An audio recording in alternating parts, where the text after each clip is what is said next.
সেই পুচকি পুচকি পা দুটো আজ দেখো কত বড় হয়ে গেছে, তাই না বন্ধুরা?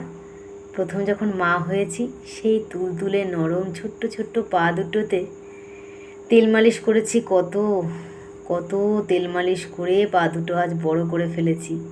তো আলতা তো মেয়েকে পরাই না, আলতা পরা হয় না, আলতা ছিলই না ঘরে, একজনের বাড়ি থেকে আলতাটা জোগাড় করা হয়েছে। তো দেখো বন্ধুরা, একটা রিলস বানাবো বুঝলে। তো কোথায় গিয়ে রিলস বানাচ্ছি, কি করছে আজকের জন্য সেই ব্লগটাই কিন্তু রইল। কেমন, পুরো ভিডিওটা দেখো, আশা করি ভালো লাগবে, ঠিক আছে? ভিডিওটা কিন্তু একদম স্কিপ করো না। তো চলে এসেছিলাম বাপের বাড়িতে, মেয়েরা গতকাল রাতেই চলে এসছে, যেহেতু আমার বাড়িতে টিভি নেই। তো মায়ের কাছে চলে এসছে আগের দিন রাতে, ভোরবেলায় মহালয়া দেখেছে দুই বোনে মিলে। তারপরের দিন সকালবেলা আমি শ্বশুরবাড়ির সমস্ত কাজ কমপ্লিট করে চলে এসেছি, মেয়েকে রেডি করে দিলাম, ও যাচ্ছে রিলস করবে। তো ওকে নিয়ে সেই কাশফুলের বনে যাচ্ছি। আসলে কাশফুলগুলো সব ঝরে গেছে, সময় পাই কোথায়, মেয়েদের স্কুল টিউশন, আমার পড়ানো এত ব্যস্ততা, কাশফুলগুলো বোধহয় দেখো সব ঝরেই গেছে। যাই হোক, মেয়ের খুব ইচ্ছা যে কাশফুলের বনে একটু রিলস বানাবে।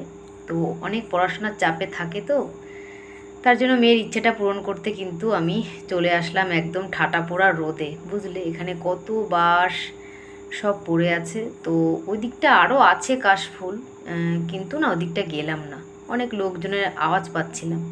তো পাপাইকে বললাম থাক, তুই আর আমি একা একা এসছি, এখানেই বানিয়ে ফেলি। তো রিলস কিন্তু বানানো হয়ে গেছে। তো যেহেতু একটা ফোন, তো একটা ফোনে রিলস একটা ফোনে ভিডিও দুটো তো আর হয় না, তো কিছু কিছু ভিডিও করে রেখেছিলাম, সেটাই তোমাদের সাথে একটু ছোট্ট ব্লগের মতো করে কিন্তু শেয়ার করছি। আমার সোনা মেয়েটাকে কেমন লাগছে একবার জানিও কিন্তু, ঠিক আছে?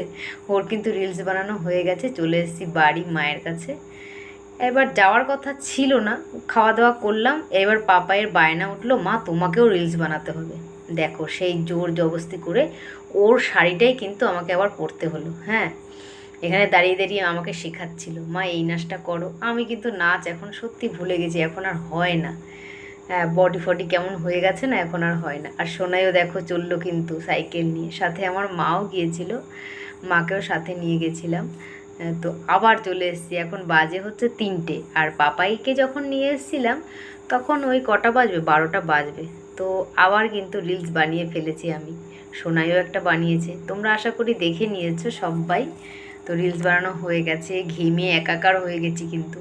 কিন্তু যাই হোক, কষ্ট হোক যাই হোক, দুই মেয়েকে নিয়ে খুব মজা করেছি গো, রিলস বানিয়ে এত মনটা ভালো লেগেছে। আর একটা কথা, পাপাই যদি আমার ছেলে হতো না, আমি সত্যি বোর হতাম। দুটো মেয়ে হয়ে আমার প্রতিটা পদে পদে মনে হয় মেয়ে দুটো হয়ে ভালোই হয়েছে। আমার একদম মন খারাপ, খারাপ লাগা এগুলো কিচ্ছু গায়ে ঘেঁষতেই পারে না। ওদের নিয়েই আমার কিন্তু জীবনটা বেশ আনন্দে কেটে যায়। তো টাটা বন্ধুরা।